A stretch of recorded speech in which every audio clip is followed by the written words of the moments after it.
Pare, ang pangarap ko, simple lang. Isang bahay na malayo sa ingay at usok ng Maynila. Isang lugar kung saan ang anak ko ay pwedeng maglaro sa damuhan at ang maririnig mo sa gabi ay ang tunog ng mga kuliglig, hindi ng mga busina. At natupad ko yon. Ako si Gabriel, 38 anyos.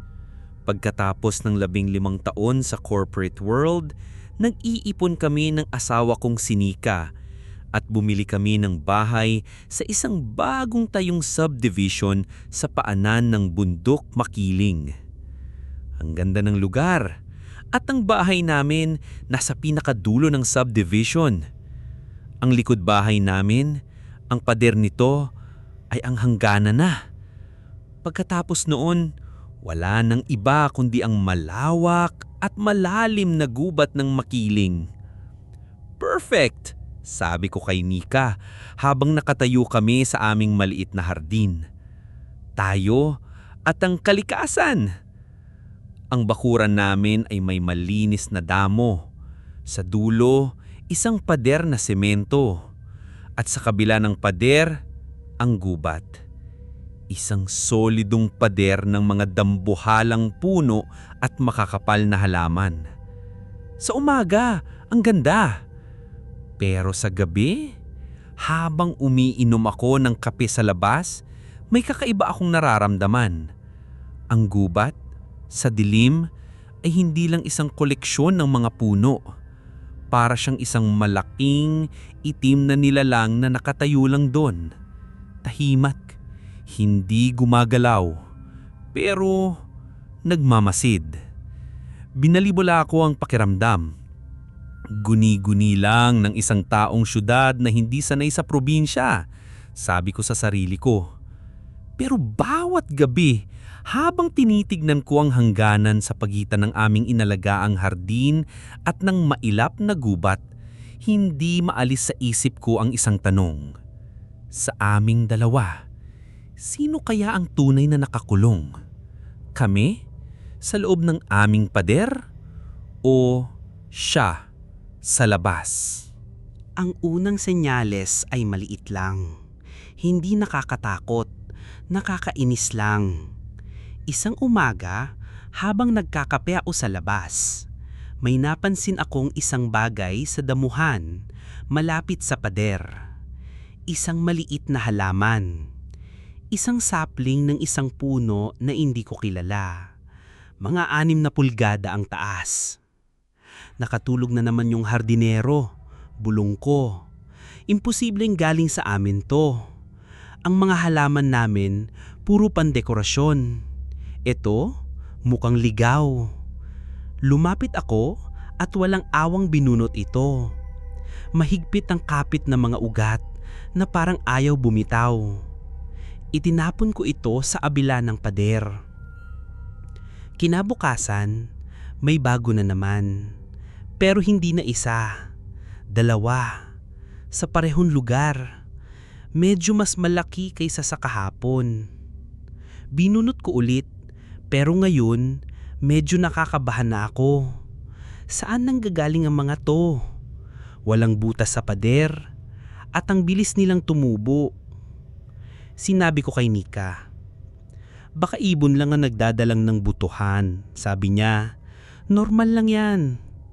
Normal. Yan ang salitang paulit-ulit kong sinasabi sa sarili ko. Pero pagdating ng katapusang ng linggo, hindi na 2. Isang maliit ng kumpul na sila. Mga 10 sapling, magkakatabi, na parang isang maliit na hukbo na nagsisimulang magkampo sa aming teritoryo. At hindi lang sila basta tumutubo. Ang lupa sa paligid nila na dati tinutubuan ng magandang damo ay nagsisimulang matuyo at mamatay, na para bang sinisip-sip ng mga bagong dating ang lahat ng buhay mula sa lupa. Ang gubat ay hindi na lang nagmamasid. Nagsimula na siyang maglakad at ang unang hakbang niya ay papasok mismo sa aming bakuran. Sa kapansalay ng ihinanin ng mga halaman ay ang pagbabago ng mga tunog sa gabi. Ang dating tunog ng mga kuligig at palaka ay unti-unting napalitan. Nagsimula sa mga ibon. May mga ibon sa gubat na humuhuni sa hating gabi, pero ang huni nila hindi masaya. Parang iyak. Isang mataas at malungkot na tunog na nagpapaalala sa akin ng isang babaeng umiiyak. Pagkatapos, ang kaluskos. Dati, ang kaluskos ay malayo, sa loob ng gubat. Ngayon, nasa labas na ng bintana namin, sa tabi mismo ng pader. Hindi kaluskos na mga maliliit na hayop. Ito ay isang mabagal at sinasadyang kaluskos. Parang tunog ng isang taong naglalakad ng dahan-dahan sa mga tuyong dahon. At ang pinakamatindi, ang alulong. Hindi alulong ng aso, alulong ng hangin. Pero hindi ordinaryong hangin. Kapag umiihip ito mula sa gubat papunta sa bahay namin, may dala itong tunog. Isang mahaba at malalim na na para bang ang gubat mismo ay may isang dambuhalang baga at humihinga ng malalim. Ang lakas ng hangin dito, no? Sabi sa akin ni Nika isang gabi habang pareho kaming nakikinig sa alulong. Oo, malakas. Sagot ko, ayokong aminin na para sa akin, hindi na iyong hangin. Isa na iyong boses. Ang mga tunog ay mga salita. Ang mga halaman ay mga sundalo. Ang gubat ay hindi lang isang lugar. Isa itong nilalang at nagsisimula na siyang magalit.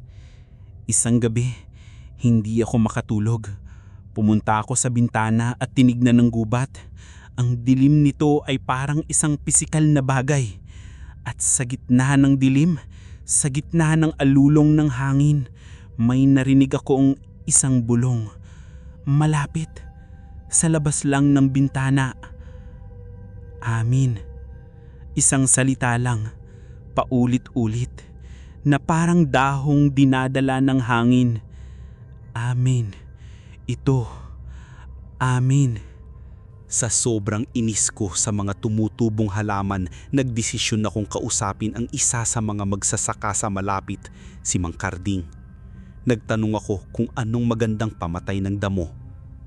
Tiningnan ni Mang Karding ang bahay namin mula sa kanyang bukirin. Umiling-iling siya. Walang tatalab dyan, iho, sabi niya. Bakit po? Dahil hindi yan damo, sabi niya. Gubat yan. At ang gubat, kapag gusto niyang lumaki, lalaki siya. Ikinuwento niya sa akin ng kasaysayan ng lugar. Ang lupa kung saan nakatayo ang subdivision namin ay dati raw isang sagradong bahagi ng gubat. Isang lugar na iniiwasan ng mga tao. Ang tawag daw nila dito, pusod ng gubat. Ang sentro, ang puso. Nung binilian ng developer, sabi ni Mang Karding, maraming tumutol. Sabi namin, huwag galawin ang pusod. Diyan daw nakatira ang mga pinakamatatandang engkanto, ang mga tunay na may-ari ng makiling. Pumasok siya sa maliit niyang kubo at bumalik na may dalang isang luma at naninilaw na papel. Isang mapa. Guhit kamay. Ang mapa ng buong lugar bago pa ang subdivision. Itinuro niya ang isang bahagi ng mapa, ang lugar ng subdivision, at sa gitna nito kung saan halos eksaktong nakatayo ang bahay ko, may isang markang iginuhit. Hindi ito isang puno o isang bundok. Isang bungo. Bawal puntahan niyan, iho. Diyan daw ang kanilang kaharian. Kapag pumasok ka diyan, hindi ka na makakalabas. O kung makakalabas ka man, hindi na ikaw ang lalabas. Tumingin siya sa bahay ko, pagkatapos sa akin. Ang mga mata niya ay puno ng awa. Hindi lupa ang tinayukan niyo, iho. Unalit niya sa sinabi niya dati, pero ngayon mas naintindihan ko na. Isang nilalang na natutulog ang ginising niyo. At ngayon, sinusubukan niyang bawiin ang kanyang katawan. Ang bahay ko, ang pangarap ko ay nakatayo sa ibabaw ng puso ng isang bagay na hindi ko maintindihan. Isang bagay na ngayon ay gising na at galit. Ang dating paunti-unting pagtubo ay naging isang agresibong pagsakop. Isang umaga, paggising namin, ang buong pader sa likod ng aming bahay ay natatakpan na ng mga baging. Makakapal na baging na may mga tinik. Na parabang sa isang gabi lang, niyakap ng gubat ang aming tahanan. Sinubukan kong putulin ng mga ito isang buong araw, pero kinabukasan, bumalik sila. Mas makapal, mas maraming tinik. At ang bakod namin sa likod, napansin ko na parang mas malapit ito sa bahay. Nika, yung bakod parang gumalaw. Sabi ko, guni-guni mo lang yan, sabi niya. Pero kitang-kita ko ang takot sa mga mata niya. Kumuha ako ng metro. Sinukat ko. Nung una kaming lumipat, ang distansya mula sa pinto sa likod hanggang sa bakod ay eksaktong 10 metro. Ngayon, 9 na lang. 1 metro. Sa loob ng 1 buwan, nawalan kami ng 1 metrong lupa. Kinain ng gubat. Hindi lang ang mga halaman ang gumagalaw, ang lupa mismo, ang hangganan. Ang mga bulong sa gabi ay naging mas malinaw. Hindi na ito isang salita, mga pangungusap na. Ma, lis, ka, yu, di, to. Ang mga ibon na umiiyak ay mas malapit na. Minsan, sa bubong na namin sila dumadapo. Nagsimula akong matakot para sa pamilya ko, lalo na para kay Leo, ang aming 5 taong gulang na anak. Ayoko siyang lumabas sa hardin, pero siya, parang walang takot. Sa katunayan, parang mas gusto pa siya sa labas. Isang hapon, nakita ko siyang nakatayo sa pader, sa tabi ng mga bagong tubong halaman. May kausap siya. Sinong kausap mo, anak? Tanong ko. Lumingon siya sa akin at ngumiti. Si Puno po, Daddy. Sinong si Puno? Yung kaibigan ko po, sabi niya. Nakatira siya sa labas ng pader. Sabi niya, papasok daw siya para makipaglaro sa akin, malapit na. Si Leo at ang kanyang bagong kaibigan, si Puno, ay naging inseparable. O mas tamang sabihin, ang anino ni Puno ay naging laging kasama ni Leo. Hindi na siya naglalaro ng mga video games, hindi na siya nanonood ng TV. Ang gusto na lang niyang gawin ay ang tumayo sa tabi ng bintana sa kanyang kwarto. Ang bintanang nakatanaw sa gubat at bumulong. Minsan, pinapakinggan ko siya. Opo, Puno, sabi niya, gagawin ko po. Anong pinag-uusapan niyo ni Puno, hanak? Tanong ko isang araw. Sabi niya po, malungkot daw po yung bahay natin kasi kalbo raw. Kailangan daw po ng maraming dahon para gumaling. Kinabukasan, naabutan ko si Leo sa hardin. Maingat niyang inililibing ang kanyang mga laruang kotse-kotsehan sa lupa. Anak, anong ginagawa mo? Tinatabaan ko po yung lupa, Daddy. Sabi ni Puno, ito raw po ang pagkain ng mga ugat. Sinubukan kong ipaliwanag sa kanya na si Puno ay hindi totoo. Gawa-gawa lang ng imahinasyon niya. Pero nagagalit siya. Totoo si Puno, sigaw niya. Ayaw niyo lang sa kanya kasi maingay daw po kayo. Isang gabi, nagising ako dahil narinig kong nagsasalita si Leo sa kanyang pagtulog. Lumapit ako sa kwarto niya. Ang pinto, bahagyang nakabukas. Nagsasalita siya pero hindi sa Tagalog o Ingles, isang lengguwahe na hindi ko maintindihan. Ang mga tunog parang kaluskos ng mga dahon, huni ng mga ibon at ugong ng hangin. Ang lengguwahe ng gubat. At sa labas ng kanyang bintana, sa gitna ng kadiliman, may nakita akong isang bagay na kumikinang dahan-dahan, ritmiko, parang mga alitap-tap, pero mas malaki at mas marami, na para bang ang gubat ay nagpadala ng kanyang mga mata para bantayan ang pagtulog ng aking anak. Ang anak ko ay hindi na lang kinakausap ang gubat, nagiging bahagi na siya nito. Natututunan niya ang wika, nakikipag-ugnayan siya sa mga lihim nito. At ako, isang estranghero sa sarili kong bahay, ay walang magawa kundi ang manood mula sa malayo. Ang pinakamatinding bangungot ay dumating sa isang umagang tahimik. Nagising kami sa isang tunog na hindi dapat naming marinig sa loob ng bahay. Ang huni ng mga ibon. Pero hindi galing sa labas. Galing sa loob. Sa kwarto ni Leo. Nagkatinginan kami ni Nika. Sabay kaming tumakbo. Pagbukas namin ng pinto, hindi namin mapigilan ng aming mga sigaw. Ang kwarto ni Leo ay naging isang maliit na gubat. Ang sahig na dating kahoy ay natatakpan na ng isang makapal na karpet ng malambot na lumot. Ang mga pader ay binalutan ng mga gumagapang na baging, at mula sa mga siwang ng aircon at sa mga gilid ng bintana, pumasok ang mga maliliit at balingkinitang sanga na may mga sariwang dahon na kumikinang pa sa hamog. Ang buong kwarto ay amoy lupa at amoy ulan. At si Leo, nakaupo sa gitna ng kanyang kuna, masaya. Pinaglalaruan niya ang mga dahon na gumagapang sa rehas ng kanyang higaan.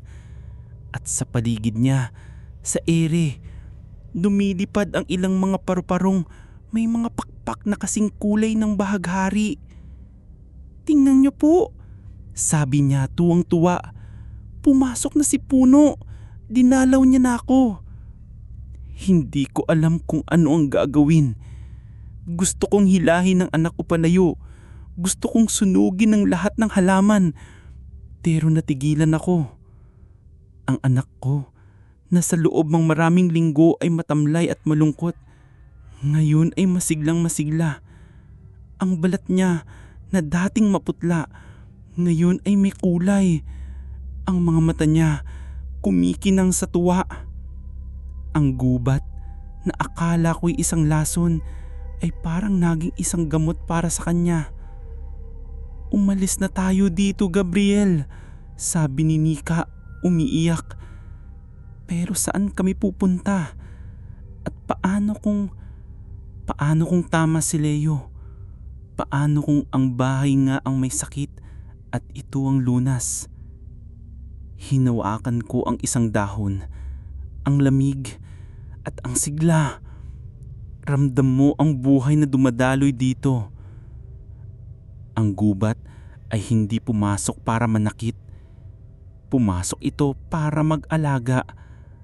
Para angkinin ng isa sa kanila. Ang batang marunong makinig sa kanyang mga bulong. "Hindi ako papayag," sabi ko. Ang imahe ng kwarto ni Leo na ginawang pugad ng gubat ay ang huling dagok. Ang pagiging ama ko, ang pagiging tao ko ay sumigaw ng tama na. Kinabukasan, nag-arkila ako ng isang chainsaw. Bumili ako ng pinakamalakas na herbicide na mahanap ko. Ito na, ang digmaan. Sinimulan ko sa mga baging sa pader ng bahay. Ang ingay ng chainsaw ay parang isang sigaw ng aking galit. Pinutol ko lahat. Pagkatapos, isinspray ko ng lason ang buong bakuran. Ang mga bagong tubong sapling, ang mga ligaw na halaman, lahat. Buong araw akong nagtrabaho. pagod, maruni, pero may pakiramdam ng tagumpay. Kinagabihan, tahimik. Sobrang tahimik. Walang huni ng ibon, walang kaluskos, walang alulong. Tingnan mo, sabi ko kay Nika, kailangan lang pala ng kamay na bakal. Pero ang katahimikan na iyon ay hindi kapayapaan. Ito ay isang paghahanda. Hating gabi. Nagsimula. Isang malakas na yumanig sa buong bahay. Hindi lindol, mas malakas, galing sa ilalim, na para bang may isang dambuhalang nilalang na gumalaw sa ilalim ng lupa. Pagkatapos, ang tunog. Isang tunog na hindi ko pa naririnig dati. Isang tunog ng milyon-milyong ugat na sabay-sabay na gumagalaw sa ilalim ng lupa, pinupunit ang lupa, gumagapang papunta sa amin. Sumilip kami sa bintana.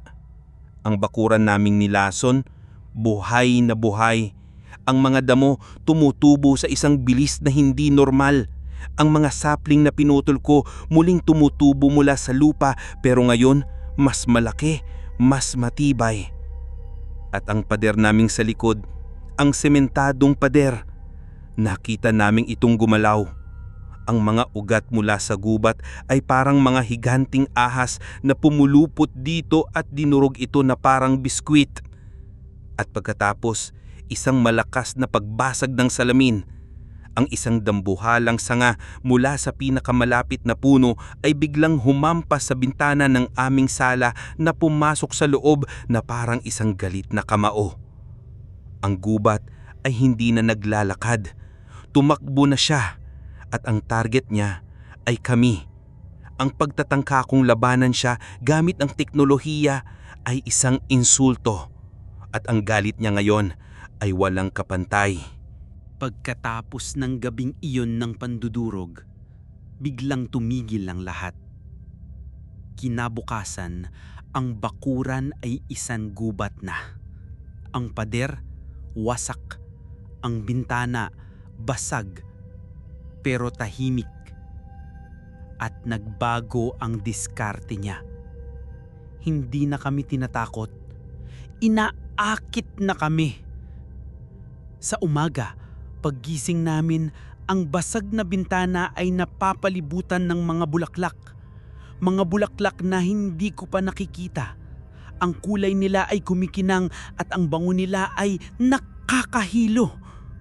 Ang mga tinik na baging sa pader ay nawala. Napalitan ng mga halamang may mga prutas na kakaiba. Ang gubat sa labas na dating madilim at nakakatakot, ngayon ay parang paraiso. May isang malambot na liwanag na nagmumula sa loob nito. At ang mga tunog, hindi na iyak o alulong. Isang magandang musika. Isang himig na parang galing sa mga plautang kawayan at mga kampanang gawa ng bulaklak. Ang tawag. Si Leo, laging nakatayo sa may basag na bintana, nakangiti. Daddy, ang ganda po sa labas. Sabi ni Puno, pwede na raw po tayong maglaro doon.